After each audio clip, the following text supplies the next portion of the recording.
چلیے اسد عمر صاحب نے اسحاق خاکوانی صاحب کے بعد اسد عمر ایک واحد شخص ہے جنہوں نے تسلیم کیا کہ کرپشن ہے، یہ وہ تسلیم کر رہے ہیں، مگر سزائیں نہیں ہوتی یہ بھی وہ تسلیم کر رہے ہیں، یعنی کہ اپنی غلطی بھی تسلیم کر رہے ہیں کہ پروسیکیوشن کا عمل جتنا بھی ہے حکومت کے اندر وہ بڑا ویک ہے، کمزور قسم کے طریقے کا کیس آگے جو ہے وہ پریزنٹ کیا جاتا ہے جس کے بعد عدالتیں اپنے حساب سے فیصلہ دیتی ہیں۔ دیکھیں اب ہمیں تھوڑی سی نا پروگرام کی ترتیب بدلنا ہوگی، ہم پہلے کرنا چاہتے تھے اس پہ پالیٹکس سے پہلے اسی پہ بات کر لیں۔ دیکھیے ایک بات کچھ چیزوں کی طرف انہوں نے اشارہ کیا، جس منصب پہ وہ ہیں اس کے رہتے ہوئے ظاہر ہے وہ احتیاطی سے بات کر سکتے تھے۔ دیکھیے سارا عدالتی نظام ہی ناقص ہے، پولیس ناقص ہے، ایف آئی اے ناقص ہے، نیب ناقص ہے، اس کو امپروو کرنے کی ضرورت ہے، اور وہ پھر صرف ضابطہ فوجداری میں تبدیلیوں سے نہیں ہوگا، اور وہ اپنا شگری صاحب آتے ہیں تو پھر ان سے ضابطہ فوجداری کے بارے میں بات کریں گے۔ میں آپ کو ایک بڑی سادہ سی مثال دیتا ہوں۔ جی جاپان کبھی کوئی بہت غیر معمولی طور پہ مہذب معاشرہ نہیں رہا، اگر آپ جاپان کے بارے میں کچھ بھی تھوڑا سا بھی جانتے ہیں، لیکن انہوں نے پچھلے ان اے فیو ڈیکیڈز انہوں نے اس کو دنیا کا مثالی نظام بنا دیا ہے۔ اب میں آپ سے عرض کرتا ہوں کہ کیسے انہوں نے بنایا۔ انہوں نے پہلی بات تو یہ ہے کہ اس طرح نہیں جج مقرر ہوتے جیسے ہمارے ہاں ہوتے ہیں، ہر معاشرے کی اپنی ایک ساخت ہوتی ہے، اس کی اپنی ضروریات ہوتی ہیں، اس معاشرے کی ایک ساخت ہے، اس میں 1898 کے 1860 کے 2 قوانین کے تحت جو ہے یہ نظام چلایا جا رہا ہے پولیس کا، اور اب اس میں ضرورت محسوس ہو رہی ہے یہ تبدیلیوں کی جو آتے ہی نہیں کرنی چاہیے تھے، پہلے سے تیاری کرنی چاہیے تھی۔ دیکھیے جاپان میں جج کس طرح مقرر ہوتے ہیں جس سے بات آپ کو پوری طرح سمجھ میں آ جائے گی۔ پہلی بات تو یہ ہے کہ الگ سروس ہے، الگ جوڈیشل سروس ہے، جیسے اب صوبائی سروس ہے ہماری، صوبائی اپنا وہ کمیشن ہوتے ہیں، مرکز میں سی ایس ایس کے امتحانات ہوتے ہیں، اس کا الگ کیڈر بنایا جاتا ہے۔ اس میں کون لوگ شریک ہوتے ہیں؟ جو قانون کی ڈگری رکھتے ہیں، اور آسان نہیں ہے قانون کی ڈگری، پاکستان کی طرح نہیں ہے کہ بھئی آپ نے حاضری ہے یا نہیں ہے اور کسی بھی اپنا چکر چلا لیا، کچھ چیزیں رٹ لی اور یاد کر لی۔ پراپر امتحان ہوتے ہیں۔ جاپان کا جو تعلیمی نظام ہے بڑا اچھا ہے، بلکہ یہ جنرل ضیاء الحق وہاں گئے تھے تو انہوں نے کہا تھا کہ ہمارے پاس تو وسائل تھے نہیں، ہم نے جتنے تھے وہ سارے جھونک دیے اس میں تعلیم میں۔ اچھا پھر اس کے بعد کیا ہوتا ہے کہ وہ امتحان ہوتا ہے، پھر اس کے بعد 2 سال کی ٹریننگ ہوتی ہے، اور 2 سال کی ٹریننگ کے بعد انہیں 3 آپشنز دیے جاتے ہیں۔ ان سے کہا جاتا ہے کہ بھئی آپ وکالت کرنا چاہیں تو وکالت کر لیں، پروسیکیوشن میں جانا چاہیں تو پروسیکیوشن میں چلے جائیں، اور جج بننا چاہیں تو جج بن جائیں۔ اور اتنا سخت امتحان ہوتا ہے کہ اس میں جو جاپان میں ویسے خودکشی کا کچھ رجحان تو پایا جاتا ہے کہ اس میں سب سے زیادہ تناسب ان لوگوں کا ہے جس میں ناکام ہو جاتے ہیں، حالانکہ وہ کوئی ناکامی نہیں ہوتی، فیلئر نہیں ہوتا، اس لیے کہ بہرحال جو ٹاپ کے لوگ ہیں وہی چنے جائیں گے، بہت سارے کینڈیڈیٹ ہوتے ہیں۔ جیسے ہمارے ہاں ہوتا ہے اگر کوئی سی ایس ایس میں ناکام ہو جائے تو وہ یہ نہیں وہ زندگی میں ناکام ہو گیا یا اس کی پڑھائی اچھی نہیں ہے، اس نے فوکس کر کے اسے پڑھا نہیں ہے۔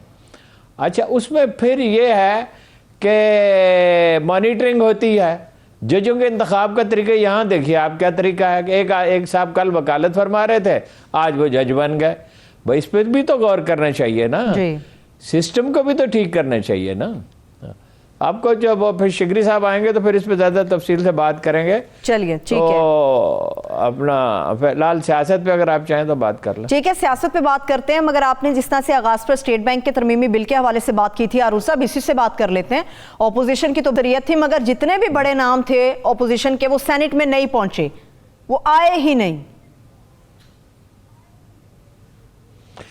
ظاہر ہے وہ دو دیکھیے یہ پوائنٹ ہم شروع سے ایکسپلین کر رہے ہیں، ہر روز پرائم منسٹر ٹرمینیٹ ہو جاتا ہے، فارغ ہو جاتا ہے۔ بات یہ ہے حکومت کی پرفارمنس اچھی نہیں ہے تو اسد عمر صاحب کی ساری گفتگو سے باتیں ہیں، اس کے بعد مزید کسی گواہی کی ضرورت ہے، لیکن اور بھی ادروائز بھی ظاہر ہے 3 سال کے بعد انہیں تبدیلیوں کا خیال آیا ہے اور بہت سی چیزوں کا خیال آ رہا ہے، لیکن یہ ہے کہ اس کی امپلیکیشنز ہوں گی۔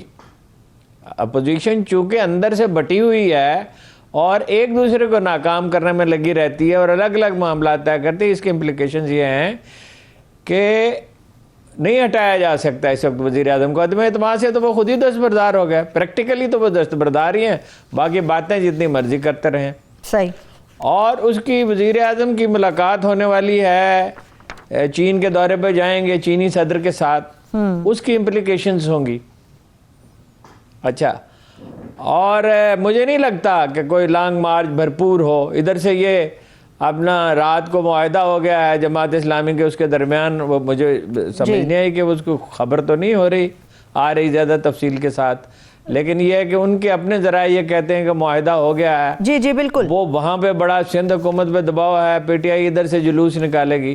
تو سیاسی صورتحال الجھی ہوئی ہے, اور اسی کا تعلق ہے ٹرانسپیرنسی انٹرنیشنل کی رپورٹ سے بھی. دیکھیے میں آپ کو بتاؤں, 8 ادارے ہیں جو رپورٹ کرتے ہیں, ان میں سے انٹرسٹنگلی بعض اداروں نے تو صورتحال کو بہتر بتایا ہے, اور جو اعتراضات کیے گئے ہیں بہت زیادہ ایکسپلین نہیں کرنا انہوں نے پسند کیا اسد عمر صاحب نے. اس میں یہ اسٹیٹ کیپچر کیا ہے, یعنی حکومت یہ ہے وہ کاروبار کر رہی ہے. حکومت کیا کاروبار کر رہی ہے؟ حکومت سی پیک کے معاملے میں ظاہر انٹرنیشنل بڈنگ نہیں کر سکتی, اور یہ جو ادارے ہیں 8 کے 8, یہ جو انٹرنیشنل کارپوریٹ بزنس ہے مغرب کے نقطہ نظر سے اسے دیکھتے ہیں. ایک تو یہ پہلو یہ ہے. دوسری بڑی دلچسپ بات یہ ہے کہ پاکستان میں پچھلے, اب مجھے نہیں معلوم اس سال کس نے لکھا ہے, پچھلے سال تک تو نجم سیٹھی صاحب لکھتے تھے اکانومسٹ کی رپورٹ, انٹیلیجنس رپورٹ جو ہے, اور وہ ظاہر ہے کیا لکھتے ہوں گے اس میں. اب انہوں نے لکھا ہے یا انہی جیسے کسی آدمی نے لکھا ہے. ان فیکٹ وہ رپورٹ یہ کہتی ہی نہیں ہے کہ کرپشن بڑی ہے. اسٹیٹ کیپچر ہے. اسٹیٹ کیپچر کیا ہے؟ سی پیک ہے, ٹھیک ہے. صحیح. پھر یہ کرونا کا معاملہ ہے, اس میں ظاہر نے ہیسٹ خریداری کی گئی, اس کے سوا تو کوئی چارہ نہیں تھا. درست. اور پھر یہ ہے کہ بھائی مغربی کمپنیوں کو بڈنگ میں حصہ لینے نہیں دیا جاتا. اب چینی سرمایہ ہے, چینی کمپنیاں ہیں, 2 آزاد ملکوں کا معاہدہ ہے, چاہے اس معاہدے میں نقائص بھی ہوں, لیکن ظاہر ہے یہ وہ جسٹس ناصرہ جاوید جو نائب صدر ہیں انہوں نے کہا ہے یہی بات کہ اصل چیز یہ ہے کہ قانون کی حکمرانی نہیں ہے. تو قانون کی حکمرانی تو نہیں ہے, یہی وہی پرانی پولیس ہے, وہی عدلیہ ہے, وہی ایف آئی اے ہے, وہی سارے ادارے ہیں, وہی نائب ہے. تو ظاہر ہے نائب کی قیادت کو اگر بدلنے کی ضرورت ہے تو اسے بدلیں. اب وہ کہہ رہے ہیں کہ بھئی نائب کچھ نہیں کرتی, اسد عمر صاحب فرما رہے تھے, تو اسے قیادت کو بدلیں نا اگر کچھ نہیں کرتی, اور اس میں ٹریننگ کا نظام بہتر بنائیں. مداخلت دوسری چیز ہے, مداخلت نہیں کرنی چاہیے. مداخلت کا مطلب یہ وہ آزاد ادارہ نہیں ہے. صحیح. تو چیئرمین صاحب خود مطمئن نہیں ہے, اور وہ یہ قائم مکان تقرر کیا ہوتا ہے اتنے بڑے ادارے کا.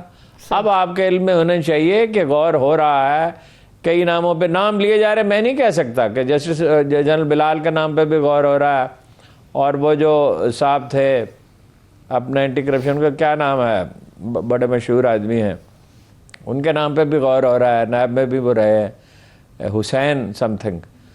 تو وہ یہ یا لیڈرشپ بدلے, یکسوئی نہیں ہے اس معاملے میں کہ انہیں کیا کرنا ہے.